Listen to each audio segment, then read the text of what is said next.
Assalamualaikum warahmatullahi wabarakatuh. Nama saya Ria Hayati dengan nomor induk mahasiswa 0437039929. Di sini saya akan menjelaskan codingan program saya untuk tugas 2 mata kuliah pemrograman berbasis desktop. Baiklah, yang pertama sekali di sini saya membuat kelas menu dengan metode set and get. Sebagai tambahan di sini saya menambahkan yaitu set price, di mana nanti ini akan berguna ketika pada kelas main akan ada sebuah program untuk mengubah harga dari menu yang telah kita tetapkan sebelumnya. Baiklah, selanjutnya saya membuat satu kelas yaitu kelas main yang memiliki berbagai metode untuk menampilkan daftar menu makanan dan minuman berdasarkan kategori, kemudian menerima dan mengolah pesanan, menampilkan daftar menunya, mengolah restoran, menghitung total biaya pesanan, mencetak struk. Dan sebagai tambahan di sini nanti ada program untuk manajemen restoran di mana dapat menambahkan menu, mengubah harga, lalu menghapus menu yang telah ada. Selanjutnya di sini saya mengimport Java Util Scanner untuk menambahkan output dari pelanggan, kemudian Java Util Array List. Di sini array list ini diimport gunanya adalah untuk mencatat pesanan. Karena ukuran array pesanan itu jika kita menggunakan array biasa, maka misalnya katakanlah kita menggunakan array biasa untuk 100 pesanan. Namun apabila pelanggan cuma memesan 5 atau 6 itu ketika kita mencetak struk pesanan akan ditampilkan sampai 100. Jadi kalau jika kita menginginkan array yang lebih fleksibel, di mana kita tidak perlu menetapkan jumlah indeks awalnya, maka kita menggunakan array list. Kemudian di sini saya mengimport array, yaitu untuk menggunakan beberapa metode array. Nanti di dalam program ini akan terlihat fungsi dari array list dan array. Selanjutnya di sini ada public class main. Saya inisiasikan menu makanan dan menu minuman menggunakan array biasa. Kemudian di sini ada kondisi boolean program done atau false, dikarenakan tugas 2 ini meminta agar tampilan menu itu bisa kembali ke menu parents apabila pengguna menginginkan mengulang kembali programnya. Maka di sini saya membuat suatu kondisi boolean apakah program itu selesai. Maka di sini kondisi pertamanya adalah false. Di sini saya menggunakan looping apabila programnya tidak berhenti atau pengguna tidak mau keluar dari program, maka program akan menjalankan tampilan awal seperti tampilan menu ini. Nah, tetapi jika pengguna program ini ingin keluar dari program, maka di sini di paling akhir akan ada kondisi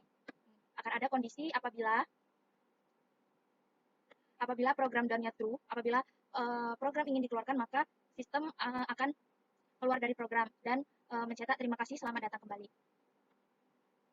Jadi ketika kondisi program itu tidak berhenti, maka program akan terus-menerus menjalankan perintah sistem outprint untuk menampilkan menu awal dari program. Selanjutnya di sini ada fungsi if. Jadi ketika tampilan menu, nanti akan ada 3 pilihan. Pilihan pertama itu adalah untuk order menu, yaitu untuk pelanggan, dan pilihan kedua adalah untuk manajemen restoran, kemudian pilihan ketiga adalah 0 untuk keluar dari program. Nah, di sini metode ini digunakan untuk menampilkan menu makanan dan minuman berdasarkan kategorinya. Di sini untuk mendapatkan nama harga dan kategorinya kita menggunakan metode getter yang berada pada kelas menu tadi yang di awal. Baiklah, karena pada tugas ini diperbolehkan menggunakan looping for, maka di sini saya akan mencetak menu makanan dan menu minuman menggunakan for. Jadi tidak perlu untuk menulis satu persatu lagi indeksnya untuk di print, tetapi kita menggunakan for agar codingannya lebih simple, lebih singkat, lebih ringkas. For kondisinya adalah jika program pilihan 1, maka dia akan mengeksekusi tampilan menu untuk memesan pesanan makanan. Nah, kemudian di sini kita inisiasikan variabel penting yang akan digunakan pada metode pengelolaan dan penerima pesanan. Yang pertama itu kita inisiasikan array list, yaitu pesanan. Nah, karena pesanan ini ukurannya tidak terbatas, artinya pelanggan dapat memesan sebanyak-banyaknya tanpa batas, maka di sini saya akan menggunakan array list. Karena ukuran array list itu fleksibel, jadi dapat disesuaikan dengan inputnya. Begitu juga dengan jumlah pesanan yang diinisiasikan menggunakan array list. Nah, ini metode untuk mengelola pesanan. Jadi, awal pesanannya di sini adalah 0 dan akan terus bertambah apabila pelanggan tidak ikut atau selesai atau jumlah pesanan melebihi batas maksimal. Di sini tidak saya tetapkan batas maksimalnya karena menggunakan array list. Sama seperti program yang pertama, ketika pelanggan tidak input 0, maka program akan menjalankan silakan masukkan menu pesanan Anda, lalu masukkan kuantitasnya, dan lain sebagainya. Nah, di sini saya inisiasikan jumlah pesanan 1000 sampai 1000 agar ketika pelanggan telah sampai memesan 1000 menu, maka dia akan mencapai batas maksimal. Sebenarnya tidak perlu ditetapkan batas maksimalnya, tetapi supaya program tidak terus-menerus meminta input supaya program tidak terus-menerus meminta input dari pelanggan, maka saya tetapkan di sini 1000, yang artinya satu struk dalam program ini itu hanya mencapai batas maksimal 1000. Jadi ketika pelanggan misalnya ingin lebih memesan dari 1000, maka bisa tinggal nanti kan ini programnya tinggal meminta apakah ingin keluar dari program, maka pelanggan bisa memilih tidak, kemudian memesan ulang kembali pesanannya. Baiklah, itu jika pilihan satu, maka kita di sini akan menampilkan metode dari memesan makanan, mengelola pesanannya, lalu menampilkan struk.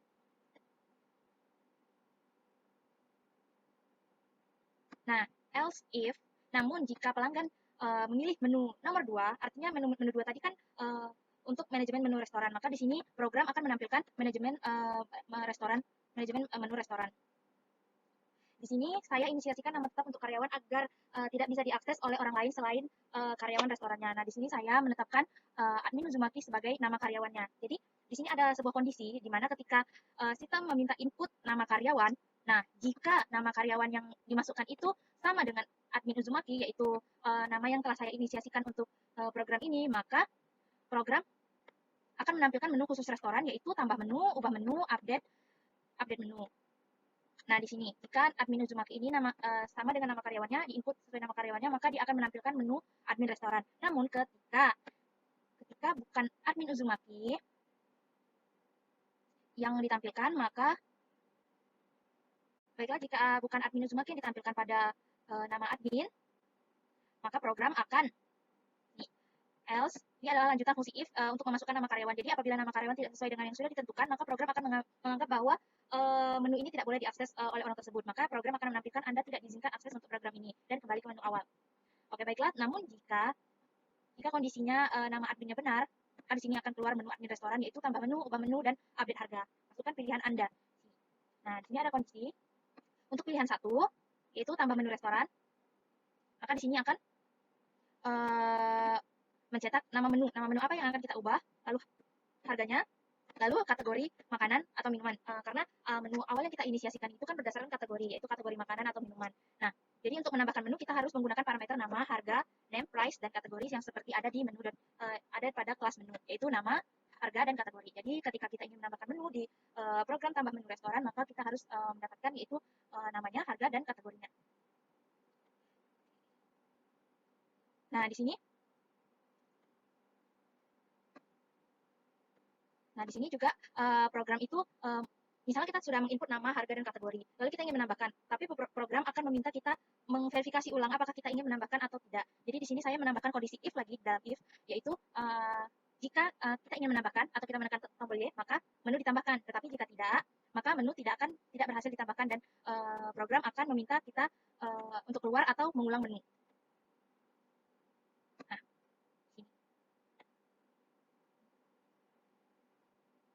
Nah, di sini kondisi if jika tidak pilih menu yang pertama. Jadi kan tadi di menu karyawan itu ada 3, yaitu tambah, ubah, dan hapus. Nah, kemudian di sini kita jika tidak pilih 1, maka else if 2, pilihan admin tadi 2, maka dia akan mengeksekusi program untuk menghapus menu. Sama seperti program tambah, di sini program akan meminta verifikasi ulang dari pengguna untuk apakah mau dihapus atau tidak. Jika tidak mau dihapus, maka menu jika tidak mau dihapus, maka menu akan kembali ke bentuk semula. Tetapi jika kita pilih ya, maka menu akan hilang dari array.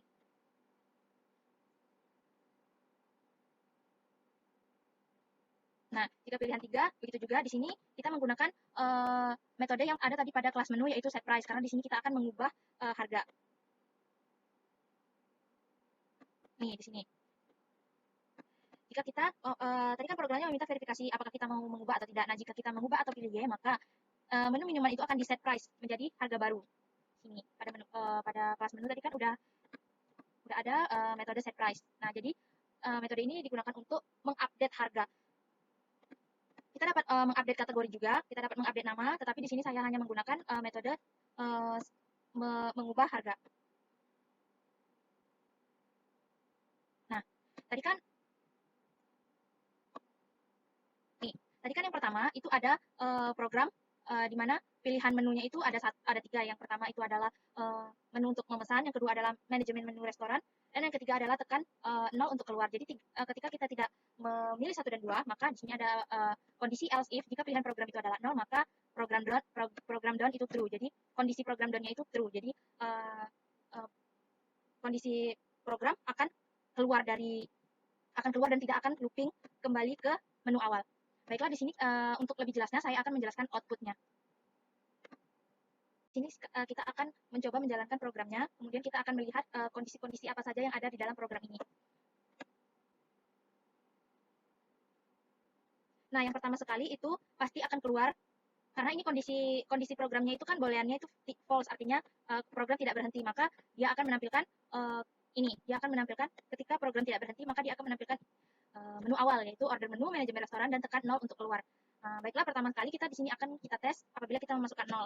0 artinya untuk keluar, maka program akan keluar dan tidak running lagi.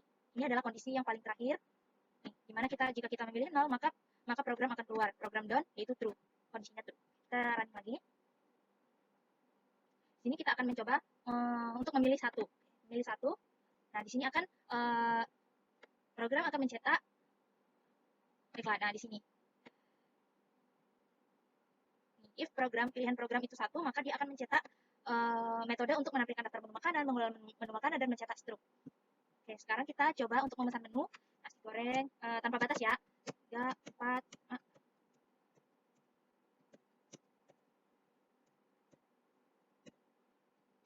Oke, lalu kita tekan selesai. Nah, maka dia akan menampilkan metode untuk menampilkan struk. Karena di sini pesanan tidak terbatas dan kita menggunakan array list, maka otomatis nomornya akan mengikuti seberapa banyak kita input menu yang akan kita pesan.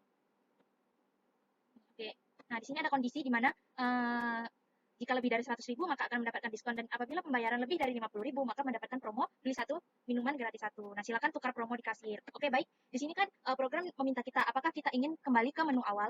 Nah, jika kita memilih ya, maka program akan menjalankan ulang ke menu ini, menu awal, karena dia boolean programnya itu false. Nah, sekarang ini kita pilih program lain, yaitu manajemen menu restoran. Ini pada manajemen menu restoran akan diminta nama karyawan. Nah, di sini karena saya menetapkan nama karyawannya itu admin Uzumaki, kita akan coba memasukkan nama karyawan yang bukan admin Uzumaki. Misalnya adalah dia. Nah, program itu akan mencetak ini. Nih. Ini adalah lanjutan fungsi if jika tidak memasukkan nama karyawan. Apabila nama tidak sesuai dengan yang ditentukan, maka program akan menganggap bahwa menu ini tidak bisa diakses oleh pelanggan, atau menu ini diakses oleh pelanggan dan tidak diizinkan untuk mengakses menu ini. Maka di sini akan program akan mencetak Anda tidak diizinkan untuk akses program ini. Nah, lalu di sini ada lagi kembali ke menu awal. Apabila kita tekan no, maka program akan keluar, itu terima kasih, datang kembali. Oke, baik, sekarang kita coba running lagi, kita masukkan nama admin yang sesuai dengan yang telah kita tentukan. Misalnya nih, manajemen restoran, nama admin Uzumaki. Nah, maka menu admin akan keluar sini. Nih. Jika nama karyawan itu sama dengan admin Uzumaki, maka program akan menampilkan menu admin restoran. Baiklah, kita coba tambah menu. Di sini masukkan nama menunya, misalnya mie goreng. Oke. Lalu harganya adalah 12.000. Kategorinya di sini kita masukkan makanan atau minuman. Jadi di sini adalah makanan. Di sini program akan meminta kita verifikasi ulang apakah kita benar-benar ingin menambahkan menu ini atau tidak. Jadi apabila kita tekan ya. Nah, di sini program akan mencetak menu baru setelah dari menu lama yang terus setelah kita tambahkan akan menambahkan menu barunya. Ini, makanan. Kan sebelumnya menu barunya itu hanya ada 4. Kemudian ketika saya tambahkan 1, maka dia akan menambahkan menu baru pada array nomor 5. Nah, di sini kembali ke menu awal. Nah, misalnya kita ingin mengakses menu admin yang lain, maka kita tekan ya. Silakan pilih program 2, masukkan kembali nama adminnya. Nah, lalu di sini kita mencoba untuk menu yang nomor 2. Menu nomor 2 itu adalah mengubah harga, menghapus menu yang ada. Sekarang misalnya kita ingin menghapus mie goreng tadi yang telah kita isi, maka kita tinggal tekan nomor menu mana yang akan kita hapus. Misalnya kita menghapus nomor 5. Nah, di sini akan minta konfirmasi ulang apakah kita ingin menghapus mie goreng. Kita lihat di sini menu nomor 5. Menu nomor 5 yaitu adalah mie goreng. Maka di sini akan hapus mie goreng, ditanya program. Jika kita pilih ya, maka menu baru itu akan keluar menu baru di mana mie goreng itu sudah tidak ada. Nih.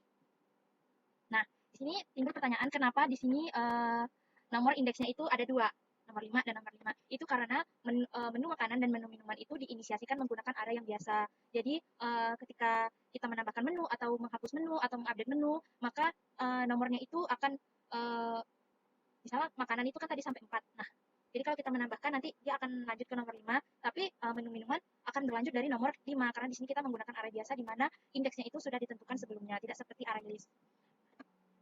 Baiklah, kita coba lagi menu yang nomor 3, yaitu mengupdate harga. Maaf, salah. Baik, coba.